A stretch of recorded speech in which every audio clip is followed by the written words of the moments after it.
This is the brand new BMW i5 M60 xDrive Touring. It's the first fully electric, full-sized luxury touring on the market.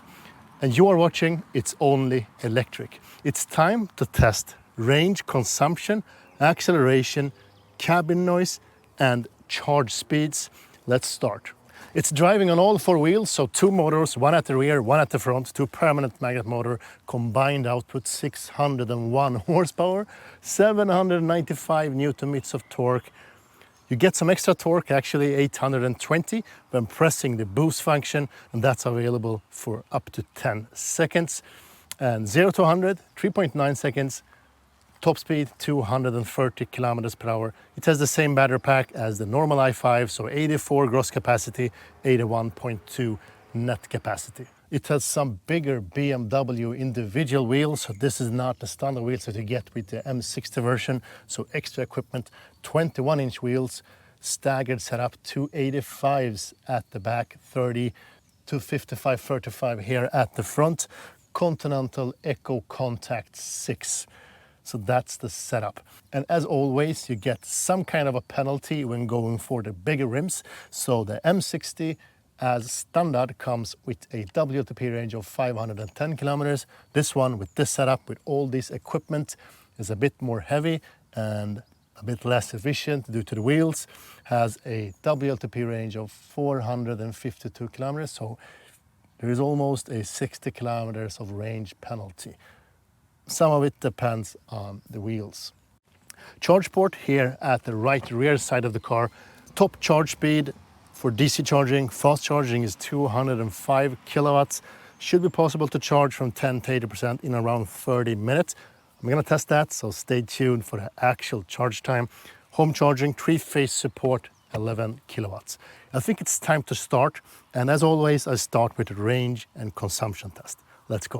The first stretch of the range and consumption test. Let me just explain the concepts as I always do. So for you that have heard this before, fast forward 30 seconds and you will be all over it. 80 kilometers long stretch, always drive the same roads with every press car I have. It's mixed speeds from 50 all the way up to 110 kilometers per hour. Average speed is 93 kilometers per hour. So this is it. So I always stick to a set of certain rules to be able to keep as consistent as possible. So always keep to the speed limits. That's number one. Number two, always set the cabin temperature to 20 degrees Celsius and the AC to automatic. Done. And always activate the efficiency mode or eco mode if available. In the BMW, it is called efficient, and I'm actually not activating the maximum range setting because that's not realistic.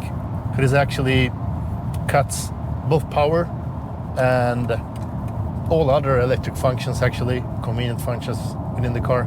So that's a setting you can use when you really need some extra range, but probably not the mode you will drive in every day.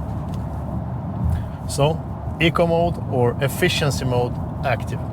I have been driving for 11 kilometers, so this is just the beginning. Average consumption until now is 20.7 kilowatt hours per 100 kilometers. So 20.7, 20.6 now, going downwards hopefully. But it is a good day. I mean, it's 21 degrees Celsius outside, totally dry roads, not that much of a wind, so good conditions for a range test. This is probably the best possible range you can achieve with this car. Let's see about that. Will we be able to beat the actual WLTP range? This is such a smooth ride. I mean, despite having those 21-inch wheels, it is so silent. I mean, rear tires 285 and 255 at the front. That's fairly big tires, wide tires. Despite that, a very silent cabin, and it is running on the active dampers, adaptive suspension. So I don't know but it does some really good magic.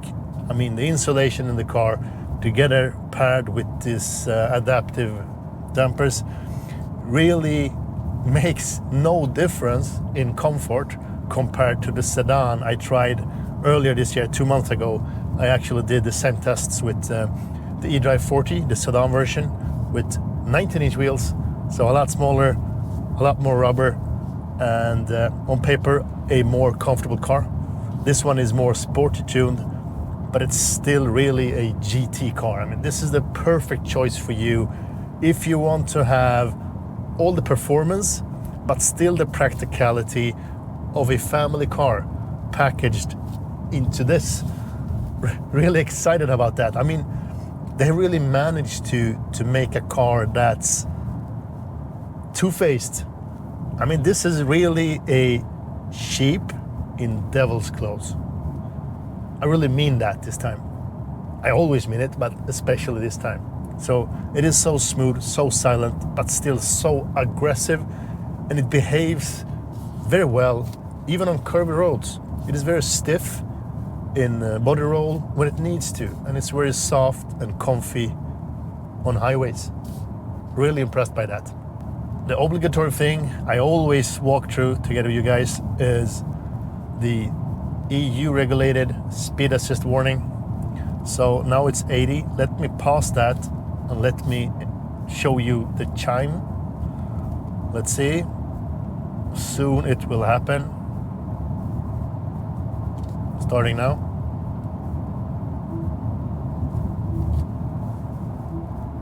Yeah, that's the beeps.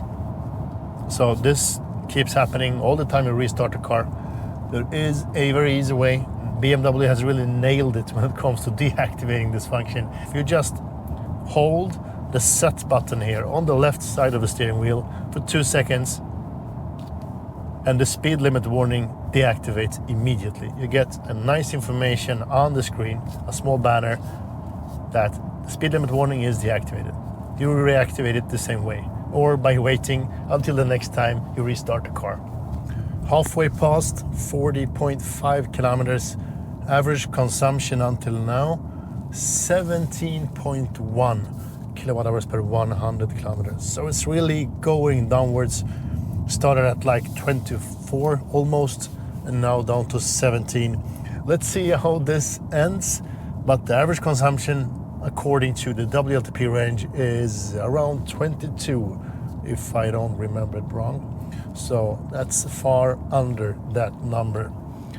And as I stated earlier, the WLTP range for this setup is 450-ish kilometers.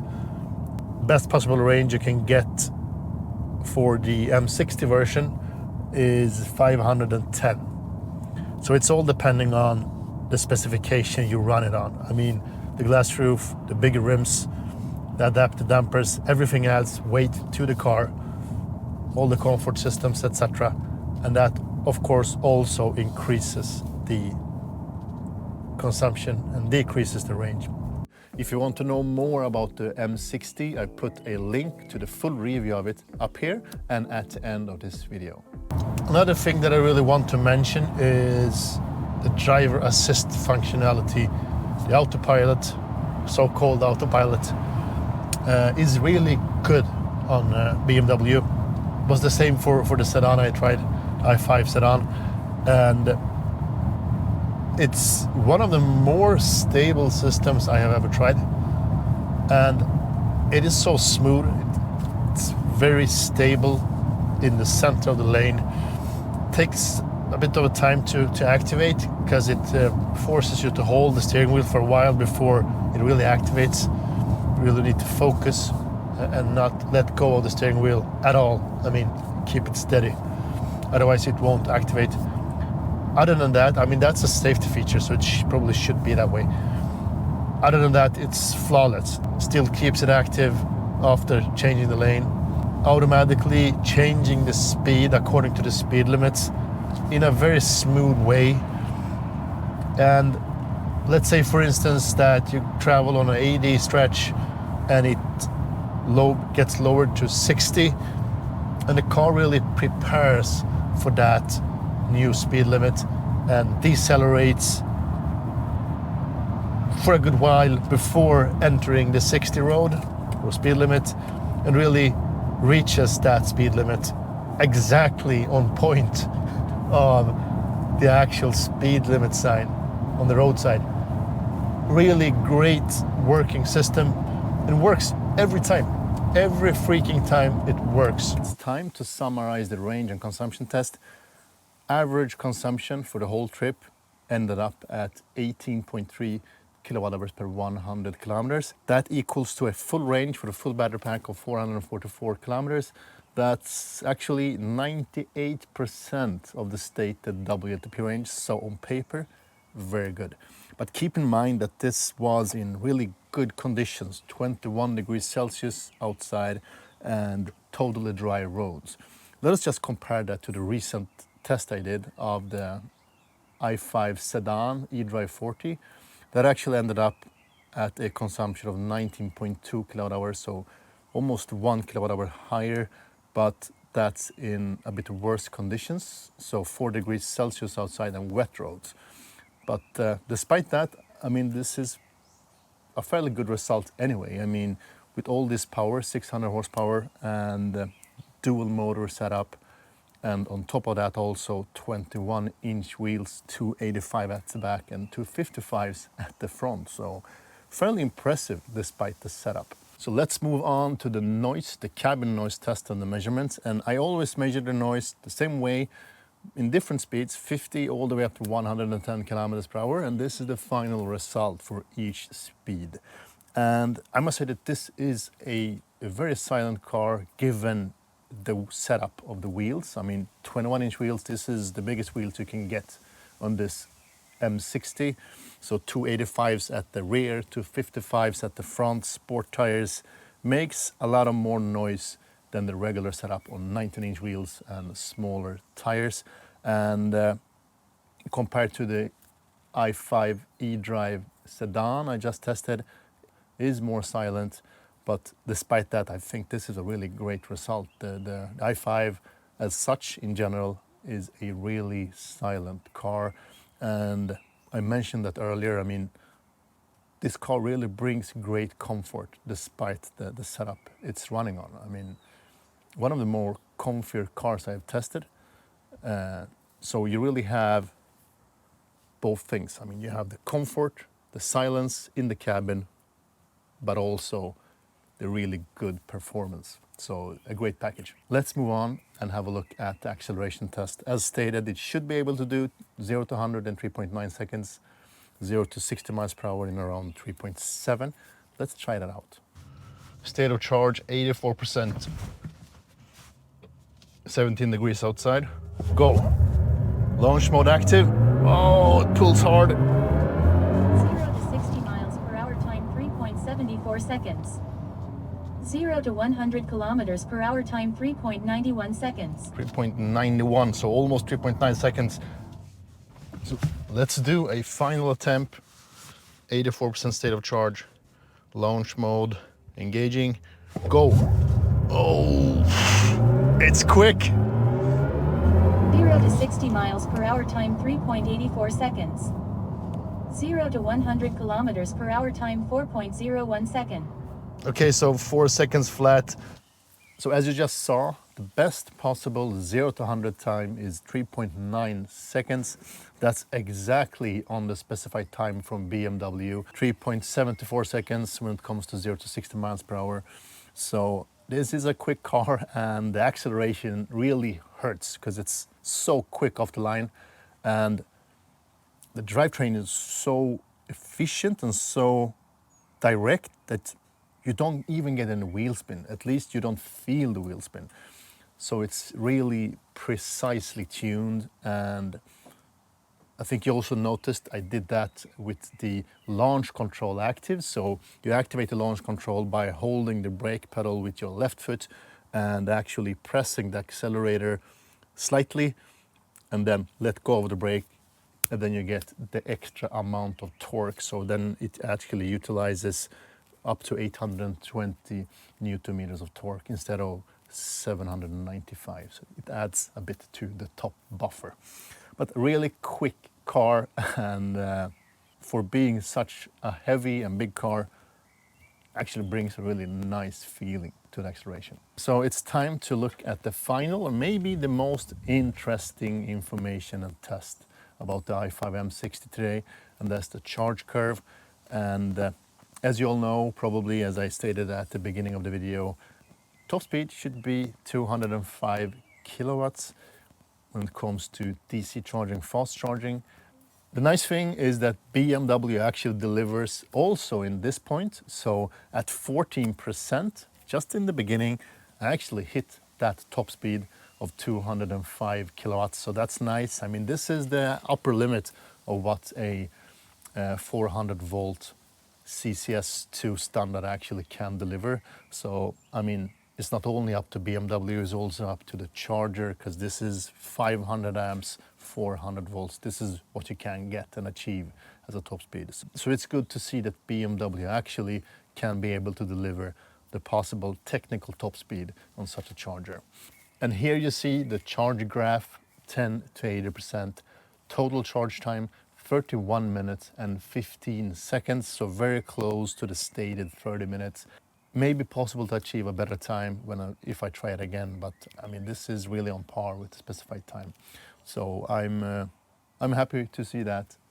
And I did test the same thing with the i5 sedan earlier this year in colder temperatures, and then I utilized the preheating functionality even for a longer while, and it works really good. I'm happy with the result, and you can expect good charge times, and make sure to always utilize the preconditioning functionality if you want to spend less time at the charger.